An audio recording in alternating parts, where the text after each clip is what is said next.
In Bridgwater, the police have received intelligence about a large-scale cannabis factory in the heart of the countryside. It's a Section 23 Misuse of Drugs Act warrant, and the reason we've obtained this warrant is because we've had recent intel that they have been cultivating cannabis in the farm buildings there, and if you flip over you'll find an aerial view of where we'll be going to search. Good to go then? Yep, fine. Let's go. The police have been tipped off that there might be anywhere between 300 to 1,000 plants being grown on the farm. Well,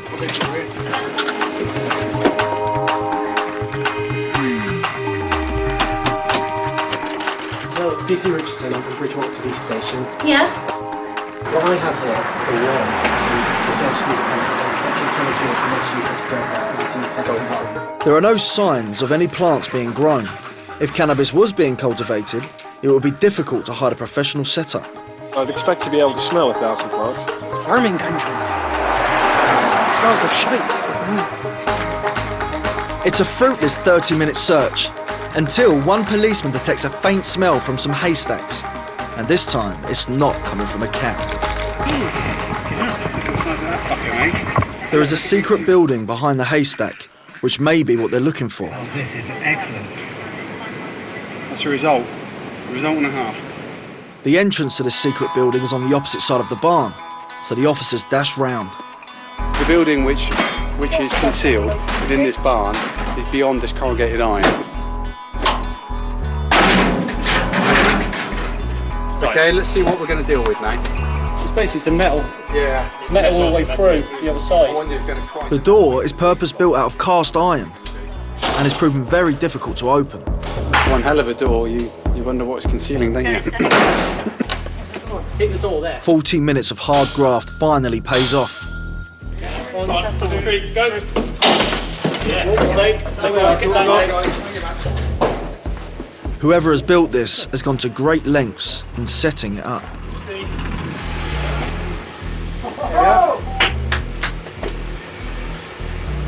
Oh, yes. Oh, it's looking good. All that effort, eh? Well worth it in the end. Looks like we've got full capsules, isn't it? We've got these two and the two next door. These are quite mature ones in there as well. The police find over 400 plants worth an estimated £400,000. A man and a woman were later arrested for cannabis production. That is an excellent result. Yeah, well done. No, we're happy with that. All right, let's go back outside and figure out what the plan of attack is going to be now. The number of factories uncovered by the police has soared by 850% in the last 4 years. No part of the country is immune from this boom. Even rural areas like this, where growers think they can go unnoticed. The cannabis from this rural factory could have ended up on any street in Britain. It could have stayed local. Down the road from Bridgwater is Glastonbury, home to a teenager in trouble with the law for his cannabis habit. It's 8 AM on a Tuesday morning, and I'm at the home of 14-year-old Nathan. Hello. Hello there. You all right? Are you Kerry? Yes. I'm James. Nice to meet you. Is that okay? We come in yet? Yeah, Cool. sure. Kerry's son Nathan is a heavy cannabis smoker. No. We've got a visitor, sir. Morning, Nathan. I'm sorry to do this to you, mate. It must be horrible us all barging into your room in the morning. So have you not been up for school this morning? Yeah. No, he's got to go out to bail at 11:30. Oh, really? Yeah. So what's he answering bail for? Probably burglary or something. Right, let's give him 2 minutes. Oh, Colin, we'll give you a minute to wake up. Nathan's been committing burglary. He attends a school for students with behavioural difficulties. So Nathan being upstairs, getting in bed and trying to drag him out, is just the normal routine? Yeah, definitely. He wakes up with this sort of dope hangover and finds it really difficult to surface. Does Nathan smoke in the mornings? He does, yeah. If he's got some, he will try and have a smoke before he goes to school. Yeah. He started when he was 10. Right. That's when he started smoking. And that's when the behavioural problems yeah. start as well, right? Yeah. And that, so 10 years old, is that primary school? Yeah. That's sort of unheard of, isn't it, really? Kids don't do drugs till they're like teenagers. Well, they do, and it's a fact.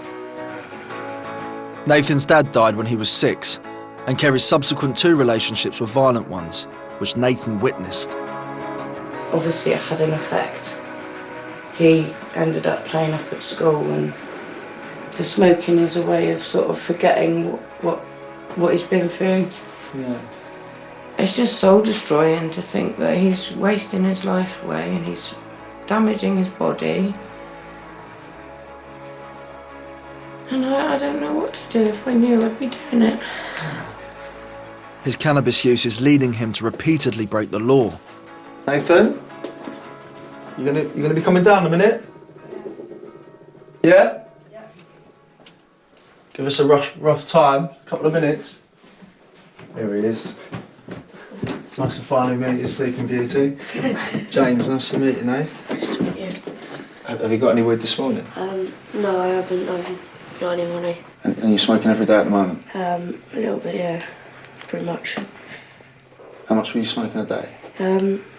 Well, how much I can get, really. Depends. What do you do to try and get it, or get the money for it, or whatever? Well, I don't know, it's just sometimes I do work around the house, or like, just random things. I'm going to ask you something quite direct now, Nathan, because I know what you're off to do this morning. Is you're going to post bail. Yeah. And you're posting bail for burglary, right? Yeah. Was that to get money for? Yeah, it was.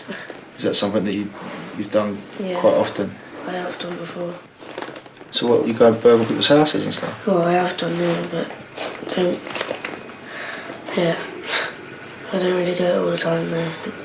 Hardly ever. Nathan's committing burglary to get money to fund what he feels is becoming more than just the odd joint. Do you feel addicted?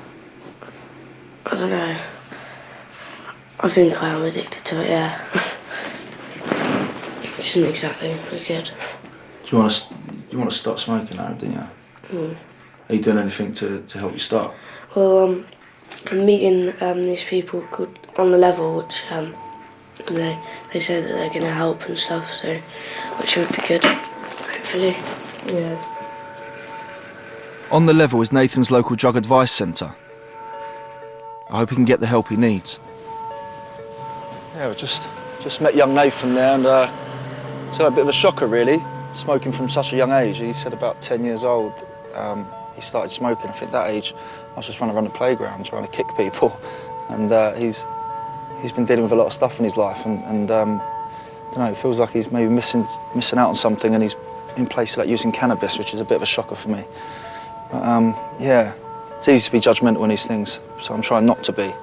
And it just seems he's got a lot of problems to deal with at the moment.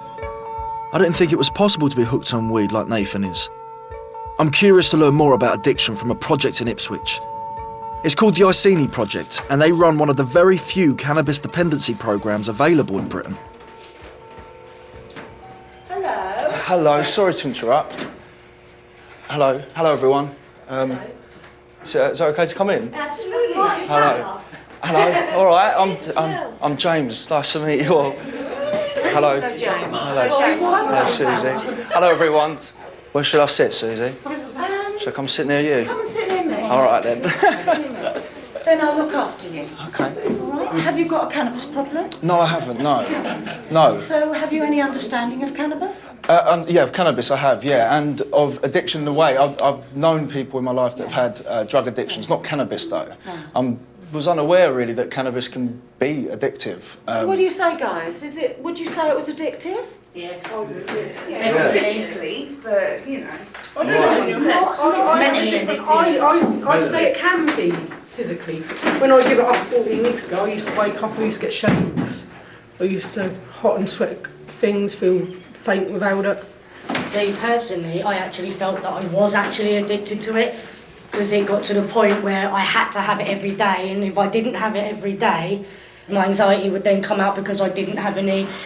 So to me, I felt like I was addicted when I was still smoking it. Jo started smoking at 15, and her habit grew so strong that when she had children, she struggled to look after them. I got my kids taken off me for alcohol and cannabis, and I got really bad after I lost them, but then I just woke up one day and decided, no, enough is enough, and just give it up and haven't smoked since. How long have you haven't smoked for? 15 weeks and 1 day now. Well done. And not that she's counting. How many kids have you got? I've got 2. Yeah. And you just went cold turkey, and that's it? That was my only option, otherwise I would have lost it. Do you think you could have done that without this place? No. Right. No, they have given me a lot of help and support. They've stopped me from relapsing about 1 million times. How much were you smoking when it was really bad, though? About 40, 50 pounds worth a day. Wow. How much cannabis is that? Like, Sort of a quarter, nearly a half ounce. Yeah. A day, yeah. Okay. Scientists haven't always agreed whether cannabis is addictive. A government report 3 years ago, however, confirmed what I'd just heard, that heavy cannabis users do experience psychological craving for the drug and physical withdrawal symptoms if they stop. I wanted to find out from Susie if she thinks cannabis dependency is a bigger problem than I'd thought. I know that quite a lot of people use cannabis occasionally, but in terms of addiction, it doesn't seem like that big of a problem to me in terms of numbers. For not everyone is a problem, but for a heck of a lot of people it hugely is. A woman phoned today, she's been on it 20 years, hasn't left her house because she's so paranoid. I mean, what's that? How often do you get people like that? Oh, lots and lots of times. Is it weekly, daily? Or? Oh, weekly. We have cannabis people call in all the time. Now that they know that this course is happening, we could fill this place. Absolutely fill it. Yeah. We really could. I've now got a better understanding of the harm cannabis can cause individuals. Some people need help with addiction. The Iceni project has an 85% success rate, helping users give up, but it's one of only a few schemes in the country. That's because cannabis addiction isn't given the same funding as dependency to Class A drugs or alcohol.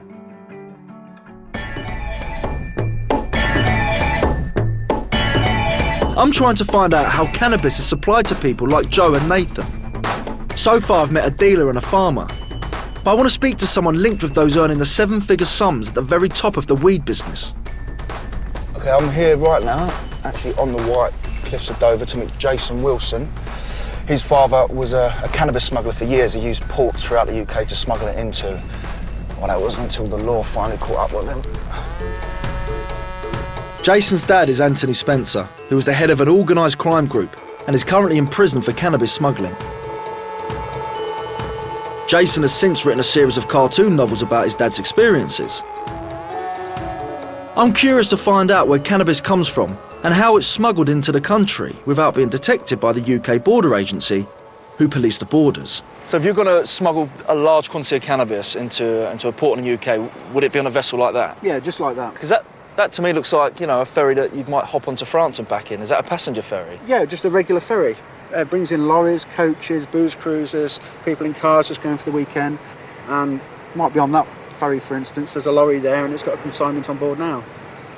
Lorry driver's just doing his normal job, just happens this time he's got a consignment on board, and when he gets into the UK he's going to get paid very well for that. There are many smuggling routes into the UK from Holland, Afghanistan, Pakistan and the Caribbean. But I want to know which one Jason's dad used. The source is the mountains of Morocco and the farmers. And that's the start of the process? That's the start of the process. You'll either be dealing with the farmers or you'll be dealing with the so-called Moroccan mafia. They'll have connections with the Brit.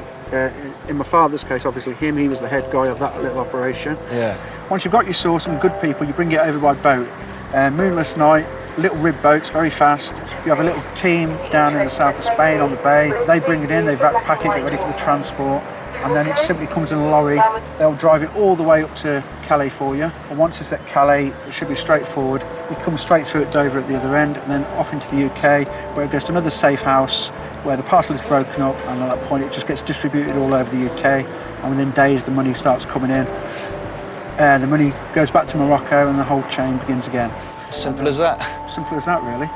This is a real involved organisation. This is organised crime, really, isn't it? It's organised, that's what they call it. Yeah. It is organised. If it was disorganised, it wouldn't last long. Yeah, so right. It's got to be organised, and it's run like most businesses are, but you haven't got the paperwork. It's as simple as that, the system you work in. So was your dad the guy at the top, would you say? He was considered to be the top guy who controlled it from Spain into England. He was convicted in Spain.